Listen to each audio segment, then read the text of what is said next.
everyone, it's me. It's that J-O-double-B.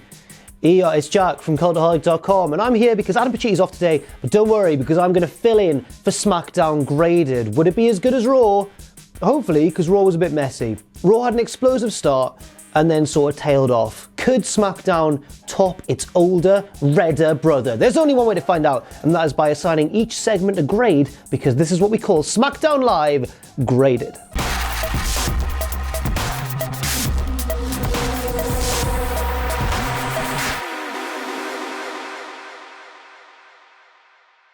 So Charlotte Flair opens the show and everyone's like, boo! Do not get in that main event of WrestleMania, Charlotte!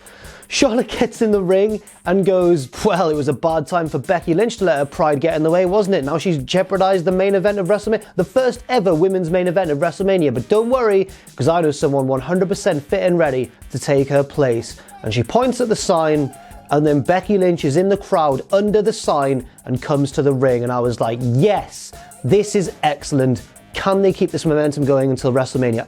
I really hope so. Charlotte accuses Becky of stealing Roman Reigns' entrance, coming through the crowd. That's pretty funny, although the Sandman actually used to do it before Roman Reigns, so maybe she's stolen the Sandman's entrance. And they get in the ring, they start arguing, it's all about to kick off, and then Triple H heads down to the ring and goes, right, Becky, go home, you're suspended. Charlotte, get to the back. I think Charlotte does go to the back. Becky does not go home yet. Triple H says, Becky, all you've got to do is go home and go to the doctor and get checked. He's basically saying what Stephanie said to Becky last night on Raw, which to me is a bit, I don't really like the whole doctor angle yet. I'll explain why in a second. But anyway, he says that you need to make sure you're medically cleared, turns to get out of the ring, and as he's about to leave, Becky goes, did you make sure Steph was medically cleared after I punched her face in last night? She doesn't, oh no, I've done the accent and everything. Triple H gets back in the ring and goes, you know what I think? I think that you're glad you've got an excuse to get out of this match at WrestleMania. You've always got an excuse. You were glad to get out of it at Survivor Series when it got cancelled, and now you're glad to get out of it because Becky Lynch fears Ronda Rousey. And Becky just goes, bang, don't bring that rubbish in this ring with me. Slaps Triple H in the face, he gets right in her grill, and she just goes, see you later, pal, and walks back, well, through the crowd, off to the back. Not off to the back. Off out the front, off to the concourse. I'm going to give this an A-. It was a crackling, very intense opening segment of SmackDown. For my money, it was better than Raw's, even though it ended with Becky actually hitting Stephanie, which was a huge, exciting moment. This one ended with her slapping Triple H, but you know, it wasn't the same sort of beatdown. But at the same time, I thought the overall segment was better constructed. It doesn't get an A or an A+, just because I felt as though we don't need this whole seeds of doubt storyline. Why does Triple H need to plant seeds of doubt in our mind that Becky actually wants this match with Ronda? Why do they need to portray Becky in that way? Why can't they keep it simple and just have her as the heroic character that she is? I mean, Austin was never afraid of The Rock.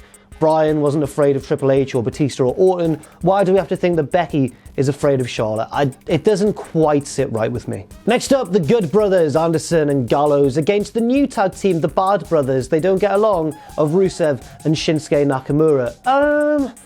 It was okay, actually. It was an alright match in terms of the action itself, because Anderson and Gallows reminded us that they can wrestle a high-paced, exciting style when they need to. Anderson and Nakamura reminded us that they used to wrestle together in New Japan, so they have quite a good chemistry that many people may have forgotten about. I did, and then they started hitting each other with big enziguris and stuff. I was like, oh, they've known each other for years. The problem is that Anderson and Gallows got the jobber entrance, so we knew they weren't going to win. The finish came when Lana had to physically hoist Nakamura up on the outside and force him back into the ring to help Rusev.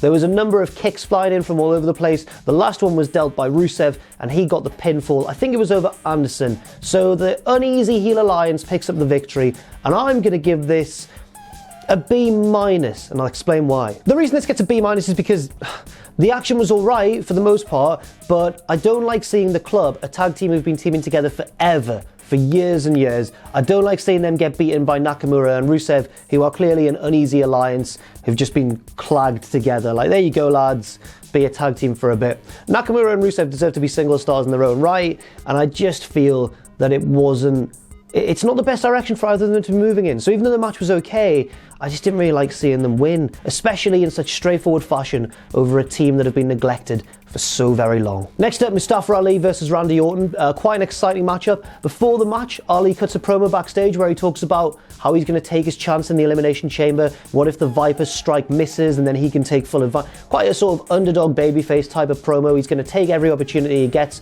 Randy Orton comes to the ring and we got that little inbox like kind of promo that's been pre-recorded, and Orton just cuts like a Dungeons and Dragons promo. He's like, "Oh, the bodies I leave in my wake will tremble before me." It's all a bit... You're a wrestler, Randy, come on. The match itself, though, is sick. I love this match. Mustafa Ali looked really, really good. Just an excellent choice to be called up from 205 Live to the main roster because he can really work a style with anybody. He's just really versatile and really good and seems to give 100% each time. Orton was looking sharp and motivated as well. They did the spot that I love back from Orton and Christian's feud back in the early 2010s when like Ali went to do like a dive off the turnbuckle and Orton went RKO, but he held onto the ropes and he didn't let go and Orton looked like a fool. But then later on, Ali went for the 054 and before he could, Orton was back on his feet, hoisted the leg out from underneath Ali and caught him on the way down with an RKO.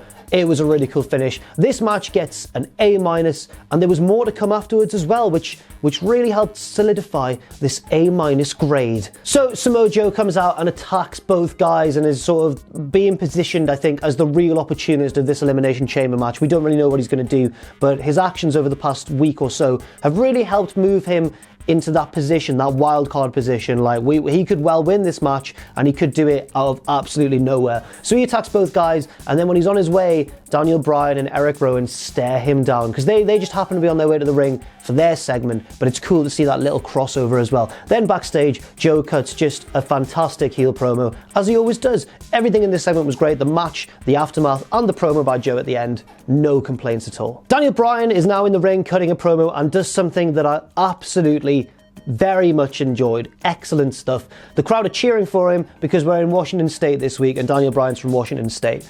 Instead of going, you know what, you're all just as bad as everyone else, even though you're from my hometown. Instead of doing that, what he does instead is brilliant. He goes, finally, I get to talk to people who understand my message, but my message is for a global audience, so allow me to say this. And then cuts a heel promo on like everyone else watching. Yes. Heels should do this more. I hate when heels turn on their hometown for no reason, even when they're being cheered, and this was perfect. Loved it. Bryan cuts an excellent promo about how we need him to be WWE champion because we don't know that his views are what's right for humanity, but we need it, and they know better than us, and it's just very good stuff. It's almost reminiscent of CM Punk's straight edge society, straight edge savior kind of deal. I really liked it. Even Eric Rowan, just Rowan, sorry, got a few words. He was basically saying, yes, our views are so progressive that people are actually scared of us, but we're only trying to help you. Great stuff. Rowan wasn't quite as good on the mic as Daniel Bryan, so I'm going to give this an A-, but at the same time, who is as good on the mic as Daniel Bryan right now? Very, very few people, I reckon. So this was just great. Great heel promo, and thankfully it wouldn't be the last we'd see of Daniel Bryan tonight. Next up, we had a 3-team tag team match for the Elimination Chamber qualifying for the women's tag team titles. You know what I mean. And I had a bit of an issue with this match. It was Naomi and Carmella, the Fabulous Glow, because their names, versus the IIconics, versus Mandy Rose and Sonya Deville. My issue is these 3 teams have been given a really rough deal. It's unfair because they've got to beat 2 other teams. They've got to overcome 2 other teams to get to the match that all the other teams have only had to beat 1 other team to be in.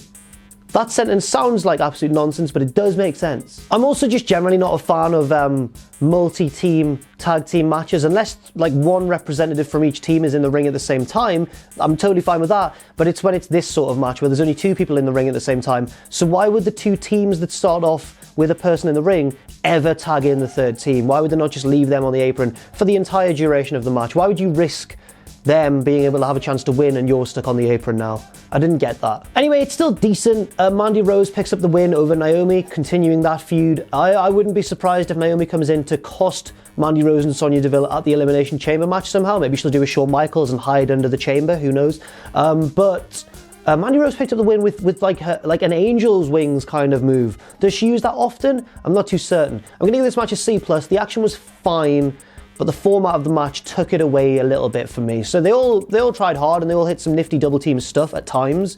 Some of it was a little bit ragged at times as well, but it was still generally good. It's more just the purpose of the match and the story behind it that I didn't enjoy. Next up, the main event of the night, Jeff Hardy versus Daniel Bryan. Jeff Hardy cut a promo beforehand where he was asked, you know, what does it mean to see someone disrespecting the legacy of the WWE Championship like that? And Jeff Hardy goes, well, as someone who is part of that legacy, I find it very annoying. And then he was asked, so why didn't you go out and confront Daniel Bryan earlier than sit backstage here? And I was like, yeah, Jeff, why didn't you do that? Someone else who took issue with this was AJ Styles, who crashed the interview. It was like in the locker room somewhere, and they had a bit of an argument. And basically, I think the way that the Elimination Chamber match is set up right now, you've got Daniel Bryan as the champion, and as we'll see in a second, AJ Styles as the second sort of favourite to win, I'd say. Then Joe, then the others. That's kind of how I see this going. The match itself is perfectly fine. They didn't mesh together quite as well as I might have hoped, Bryan and Hardy, but it was still an okay match. The only issue I had with it was the finish. So Jeff Hardy's pretty much got the match won. He hits the Swanton Bomb on Daniel Bryan. Bryan's out of it. We don't know whether he's going to kick out or not. Eric Rowan didn't want to take that chance, pulling Jeff Hardy off, pulling him out of the ring at the 2 count, and that's the DQ. So Jeff Hardy picks up the win by DQ, but doesn't get a pinfall over the champion. It was a non-title match anyway, but obviously that's a big deal if someone pins the champ. I'm going to give this a B-. I don't like the implication, the growing implication, that Daniel Bryan is turning into one of these heels who only wins because they get help from outside interference. Daniel Bryan doesn't need that. I don't mind him having Rowan as his henchman, but should he really be interfering to help him beat Jeff Hardy on SmackDown? Or to help him avoid defeat against Jeff Hardy on SmackDown? Daniel Bryan, even though he's a heel, is still one of the best wrestlers in the world. He beat AJ Styles clean with no help at TLC. He did have help from Rowan at the Royal Rumble, but he beat him at TLC with no interference from anyone. He also nearly beat Brock Lesnar at Survivor Series. He doesn't need this. It annoyed me quite a lot. I'm going to give it a B- because it did annoy me quite a bit, and the match wasn't as good as I maybe hoped it was going to be, but it was still fine. And we did luckily have some lovely afters as well to close the show. Apologies, but I'm going to consult my notes for this aftermath because it just featured lots of people doing lots of stuff. Daniel Bryan attacks Jeff, so after the match has been thrown out, Bryan clamps the label lock on Jeff Hardy in the middle of the ring. Samoa Joe runs out and attacks Bryan. Randy Orton runs out and attacks both. You can tell what's happening here. It's all the lads who are going to be in the Elimination Chamber match with Bryan. Eric Rowan then slams Mustafa Ali onto a table because Mustafa Ali ran out to sort of get his own offense in, dived onto Rowan. Rowan caught him and didn't choke slam him, like face slammed him onto the announce table. Brutal bump. It looked really, really good. And then Styles came out, and you can tell that Styles is going to win this because he was the only one who got entrance music. So his music hits, Styles comes out, clears house, but Daniel Bryan and Rowan get away and they sort of stare at him from the top of the ramp, and then they head backstage and cut a hilarious promo. Daniel Bryan's there going like, no, well, what did he say? Let's have a look. Yes, he was like, no, everyone thinks I needed Rowan to win that match because he's my bodyguard. Rowan isn't my bodyguard. He's my friend and my intellectual peer. I really loved that. This whole segment gets an A-. So the match itself wasn't that good, but the aftermath was really exciting stuff. Almost reminiscent of the Attitude Era with guys just running in from nowhere, hitting a few moves, getting taken out by the next guy. Yeah, okay, it is kind of forced because it's everyone who's going to be in the Elimination Chamber match, but I still liked it regardless. So as for an overall grade, well, you might have noticed that I've given a lot of A- this week, which might mean that SmackDown gets an A-. It doesn't. I'm going to bump it down to a B+. Apologies for that. The reason is that it was one of those shows where all the segments not involving a wrestling match were really good. All the segments involving wrestling were a little bit lacking, apart from Orton versus Ali, which I do recommend. That was great. But all the other matches were kind of just there or just slightly good. So everything else on the show was great, and that's a really good sign on the build-up to the road to WrestleMania and all that sort of stuff. But the wrestling didn't pop off as much as I thought it would. So B+, still better than Raw this week by a mile, and good stuff for the Blue brand heading into next week. So that's it. Thank you for indulging me, your substitute teacher, while Mr. Pacini was away. I've been Jack from Cultaholic.com. You can follow me on Twitter if you want to at Jack the Jobber. You can follow all of us at Cultaholic and check out our Patreon too, patreon.com/Cultaholic. And never forget, of course, if you haven't done so already, to hit subscribe and to join us.